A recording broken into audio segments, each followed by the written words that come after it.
Hello friends, Ram study classes में आपका स्वागत है। दोस्तों, आज हम पढ़ रहे हैं भारतीय संविधान, जिसके अंतर्गत हम देखेंगे कि अंग्रेज़ों ने समय समय पर भारतीय संविधान के विकास के लिए बहुत सारे एक्ट पारित किए। तो उन सभी एक्टों को हम आज एक क्लास में कवर करने वाले हैं।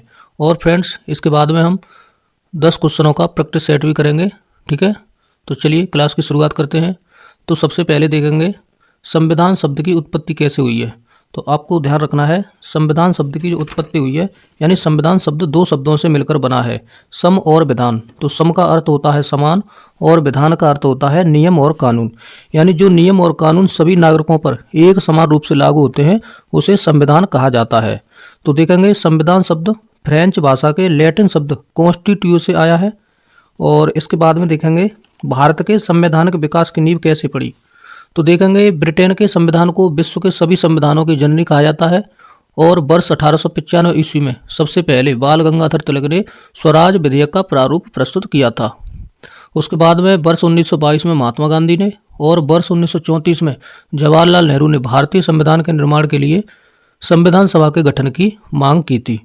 अब हम देखेंगे भारत के संवैधानिक विकास की नींव कैसे पड़ी। तो इसकी नींव ईस्ट इंडिया कंपनी की स्थापना से पड़ी थी। और ईस्ट इंडिया कंपनी की जो स्थापना हुई थी वो 1600 ईस्वी के चार्टर एक्ट के तहत हुई थी। ये आपको याद रखना है। वर्ष 1600 ईस्वी को महारानी एलिजाबेथ प्रथम द्वारा स्थापित ईस्ट इंडिया कंपनी के प्रशासन के लिए एक परिषद का गठन किया गया था, जिसमें आप देखेंगे एक गवर्नर और 24 सदस्यों की परिषद बनाई गई थी। उसके बाद में देखेंगे 1773 का रेगुलेटिंग एक्ट आया। तो अब हम देखेंगे कि 1773 का जो रेगुलेटिंग एक्ट पारित किया गया था, तो ये क्यों आया था। तो आप देखेंगे कि 1773 के रेगुलेटिंग एक्ट के तहत जो इसके मुख्य उद्देश्य क्या थे, तो कंपनी के कार्यों को भारत और ब्रिटेन दोनों स्थानों पर नियंत्रण करना इसका उद्देश्य था। ठीक है, 1773 के रेगुलेटिंग एक्ट का। तो इस एक्ट के तहत देखेंगे कि जो वारेन हेस्टिंग्स था उसे बंगाल का जो गवर्नर जनरल बनाया गया, जो कि इससे पहले जो वारेन हेस्टिंग्स था वो बंगाल का गवर्नर था, लेकिन अब उसे जो है गवर्नर जनरल बना दिया गया था। और उसी की सहायता के लिए 4 सदस्यों की परिषद भी बनाई गई थी, जिनके नाम आपको याद रखने हैं। फिलिप फ्रांसिस था, क्लेवरिंग था, और मानसन था, और बारवेल था। तो ये नाम आपको याद रखने हैं।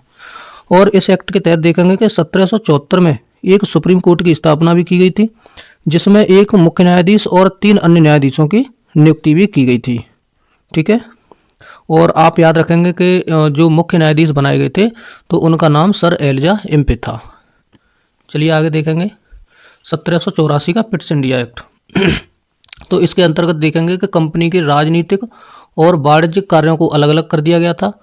और आप देखेंगे कि जो वाणिज्यिक कार्य थे उसको कंपनी के निदेशक मंडल को, और जो राजनीतिक कार्य थे तो उनके नियंत्रण और पर्यवेक्षण हेतु इंग्लैंड में एक 6 सदस्यों की जो बोर्ड की स्थापना की गई थी, तो जिसे नियंत्रक बोर्ड बोलते थे। ठीक है, बोर्ड ऑफ कंट्रोल। और उसके बाद में देखेंगे 1813 का चार्टर एक्ट आया, और इसके अंतर्गत कंपनी के अधिकार पत्र को 20 वर्ष के लिए बढ़ा दिया गया था। तो ये आपको ध्यान रखना है। और 20 वर्ष के बाद फिर एक और चार्टर एक्ट आया, तो उसका नाम था 1833 का चार्टर अधिनियम। 1833 के चार्टर अधिनियम के अंतर्गत देखेंगे कि बंगाल के गवर्नर जनरल को भारत का गवर्नर जनरल बना दिया गया था, और लॉर्ड विलियम बेंटिंग को भारत का प्रथम गवर्नर जनरल नियुक्त किया गया था। ये पॉइंट भी आपको इसमें याद रखना है। और देखेंगे भारत का जो गवर्नर जनरल था वो लॉर्ड विलियम बेंटिंग था। ठीक है, लॉर्ड मैकाले की अध्यक्षता में एक प्रथम विधि आयोग का भी गठन किया गया था।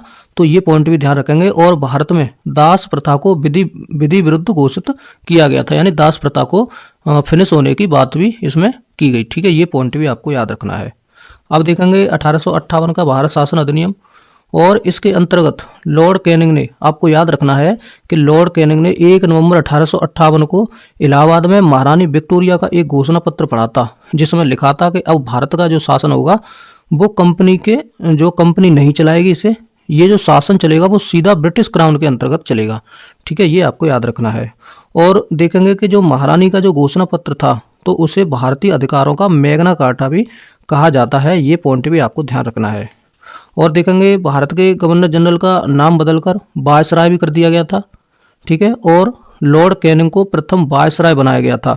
अतः आप बोल सकते हैं कि भारत का जो अंतिम गवर्नर जनरल और प्रथम वायसराय था वो लॉर्ड कैनिंग था। तो ये पॉइंट आपको याद रखना है। अब देखेंगे 1861 ईस्वी का भारत परिषद अधिनियम। तो इसके अंतर्गत देखेंगे वायसराय को अध्यादेश जारी करने की शक्ति प्रदान की गई और ऐसे अध्यादेश की अवधि 6 माह होती थी। और उसके 1 वर्ष बाद 1862 ईस्वी में लॉर्ड कैनिंग ने 3 भारतीयों यानी बनारस के राजा, पटियाला के महाराजा और सर दिनकर राव को विधान परिषद में मनोनीत किया था। तो ये पॉइंट भी याद रखना है। उसके बाद में देखेंगे 1892 ईस्वी का भारत परिषद अधिनियम आया और इस अधिनियम के द्वारा अप्रत्यक्ष चुनाव प्रणाली की शुरुआत की गई थी। तो ये पॉइंट आपको याद रखना है। उसके बाद में देखेंगे 1909 का भारत परिषद अधिनियम, जिसे मार्ले मिंटो सुधार के नाम से भी जाना गया। तो इसमें पहली बार मुस्लिम समुदाय के लिए पृथक प्रतिनिधित्व का उपबंध किया गया और इसके अंतर्गत मुस्लिम सदस्यों का चुनाव केवल मुस्लिम मतदाता ही करते थे। तो ये इम्पोर्टेंट पॉइंट है, ये याद रखना है। चलिए आगे देखेंगे। और इसी अधिनियम में आपको याद रखना है कि सांप्रदायिकता निर्वाचन के रूप में भी जो है ये अधिनियम जाना जाता है। एक पॉइंट देखेंगे, सत्येंद्र प्रसाद सिन्हा वायसराय की कार्यपालिका परिषद के प्रथम भारतीय सदस्य बने थे और उन्हें विधि सदस्य भी बनाया गया था। और 1909 ईस्वी में जो मार्ले मिंटो सुधार आया था उसमें आप देखेंगे कि जो मार्ले थे, जो लॉर्ड मार्ले थे, उन्हें वह भारत जो इंग्लैंड में भारत के राज्य सचिव थे और जो लॉर्ड मिंटो थे वो भारत के वायसराय थे। उसके बाद में देखेंगे 1919 का भारत शासन अधिनियम आया, जिसे मॉन्टेग्यू चेम्सफोर्ड सुधार के नाम से जाना गया। तो इसके अंतर्गत देखेंगे कि प्रांतों में द्वैध शासन लगाया गया पहली बार, अर्थात आप बोल सकते हैं कि पहली बार देश में 2 सदनीय विधानपालिका का गठन किया गया। और इसी एक्ट के द्वारा आप देखेंगे, इसी एक्ट के द्वारा आपको याद रखना है कि पब्लिक सर्विस कमीशन यानी लोक सेवा आयोग का गठन भी किया गया था और पहली बार केंद्रीय बजट को राज्यों के बजट से अलग भी किया गया था। और प्रत्यक्ष निर्वाचन पद्धति अपनाई गई, ये पॉइंट भी आपको ध्यान रखना है। और महिलाओं को भी वोट देने का अधिकार दिया गया वर्ष 1926 में। ये पहली बार हुआ था कि भारत में जो महिलाओं को वोट देने का अधिकार दिया गया वर्ष 1926 में। ये पॉइंट आपको याद रखना है। उसके बाद में देखेंगे 1935 का भारत शासन अधिनियम। तो इस अधिनियम में आप देखेंगे कि 321 अनुच्छेद थे और 10 अनुसूचियां थीं। इस अधिनियम में प्रस्तावना का अभाव था, ये पॉइंट आपको याद रखना है। और इसी अधिनियम में जो 1919 के अधिनियम द्वारा प्रांतों में द्वैध शासन स्थापित किया गया था, तो उसे समाप्त करके केंद्र में द्वैध शासन की स्थापना की गई थी और प्रांतों में स्वायत्त शासन की स्थापना भी की गई, आपको याद रखना है। और दिल्ली में 1 अक्टूबर 1937 को संघीय न्यायालय की स्थापना भी की गई थी। तो ये पॉइंट आपको याद रखना है।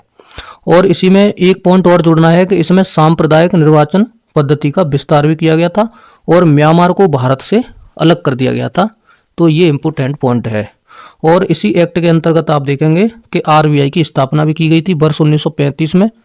और पंडित जवाहरलाल नेहरू ने इस अधिनियम के बारे में कुछ बोला था, तो ये पॉइंट भी याद रखना है कि उन्होंने बोला था कि यह अनेक ब्रेकों वाली इंजन रहित गाड़ी है और इसे गुलामी का अधिकार पत्र भी बोला था।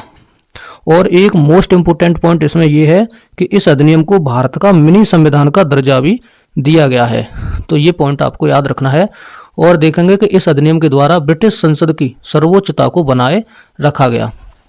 तो फ्रेंड्स ये हमारे अब इसके बाद में हम देखेंगे 10 क्वेश्चनों का टेस्ट, ठीक है। फिर उसके बाद में क्लास की जो है फिनिश करेंगे। तो पहला क्वेश्चन देखेंगे और ये क्वेश्चन हमारे वन लाइनर फॉर्म में है। तो पहला क्वेश्चन है, रेगुलेटिंग एक्ट कब पारित किया गया था? तो ये 1773 ईस्वी में किया गया था। दूसरा क्वेश्चन है, भारत के गवर्नर जनरल को किस एक्ट के द्वारा अपनी समिति के निर्णय को अस्वीकार करने का अधिकार मिला था? तो ये 1786 का अमेंडमेंट एक्ट था, ठीक है, 1786 का एक्ट, ये आपको याद रखना है। क्वेश्चन नंबर 3 है, महारानी विक्टोरिया को भारत की साम्राज्ञी कब घोषित किया गया था, यानी कब नियुक्त किया गया था? तो इन्हें 1858 ईस्वी में किया गया था। क्वेश्चन नंबर 4 है, मार्ले मिंटो सुधार का उद्देश्य क्या था? तो आप बताएंगे पृथक निर्वाचन प्रणाली यानी पृथक निर्वाचन पद्धति मार्ले मिंटो सुधार का उद्देश्य था। क्वेश्चन नंबर 5 देखेंगे, मार्ले मिंटो सुधार बिल किस वर्ष पारित हुआ था? तो ये 1909 ईस्वी में जो है पारित हुआ था। क्वेश्चन नंबर 6 देखेंगे, मुसलमानों के लिए अतिरिक्त निर्वाचक मंडल प्रारंभ में किसके द्वारा लाया गया था? तो ये आप बताएंगे मार्ले मिंटो सुधार 1909 अधिनियम के द्वारा लाया गया था। क्वेश्चन नंबर 7, 1909 के इंडियन काउंसिल एक्ट में किस बात की व्यवस्था की गई थी? तो आप इसका आंसर बताएंगे सांप्रदायिक प्रतिनिधित्व की जो है व्यवस्था की गई थी। प्रश्न नंबर 8, मॉन्टेग्यू चेम्सफोर्ड सुधार में प्रावधानों का सार क्या था? तो इसमें प्रांतों में द्वैध शासन की जो है व्यवस्था की गई थी, ये पॉइंट आपको याद रखना है। प्रश्न नंबर 9 देखेंगे, भारत का संविधान लागू होने तक स्वतंत्रता के पश्चात इसका शासन किसके अंतर्गत चलाया गया था? तो ये 1935 के भारत सरकार अधिनियम के अनुसार चलाया गया था। प्रश्न नंबर 10 है, भारत की आज़ादी के समय इंग्लैंड में किस पार्टी की सरकार थी? तो ये आपको याद रखना है कि ये लेबर पार्टी की जो है सरकार थी। तो चलिए फ्रेंड्स, आज की क्लास इतनी ही रखते हैं और आगे किसी नेक्स्ट टॉपिक पर जो है चर्चा करते हैं। तब तक के लिए आप अपनी क्लासों का रिवीजन करते रहिए। तो चलिए, वीडियो देखने के लिए धन्यवाद। जय हिंद, जय भारत।